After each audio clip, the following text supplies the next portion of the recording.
কিরে তুই এখনো রেডি হসনি? বললাম তো ছেলে খুব ভালো হবে। যাও, রেডি হয়ে আসতেছি। আচ্ছা ঠিক আছে, যাচ্ছি।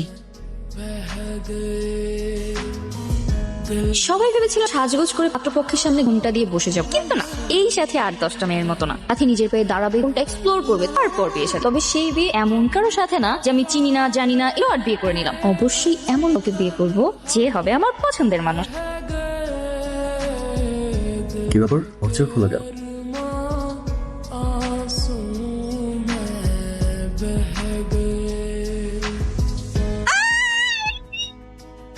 Who the hell are you? এই বাসায় ঢুকলে কি করে তুমি? হাত চড়ে চিৎকার করবে তাই তো? সোহাগ স্যার, আসসালামু আলাইকুম স্যার। আপনি কখন আসছেন? এই মেয়েটাকে স্যার ভাড়াটি হাঁটিয়ে মানে হ্যাঁ, ভাড়াটিয়া, কিন্তু ওনার থেকে বাসাটা ভাড়া নিয়েছি, 6 মাসের অ্যাডভান্স করেছি। কাজ করার আগে আমাকে জিজ্ঞেস করার প্রয়োজন মনে করো না। Sorry sir. তুমি ওকে এক্ষুনি বিদায় করবা, অ্যাডভান্সের টাকা ফেরত দাও। স্যার অ্যাডভান্সের টাকা আমি গ্রামে পাঠিয়ে দিয়েছি। একদম ঠিক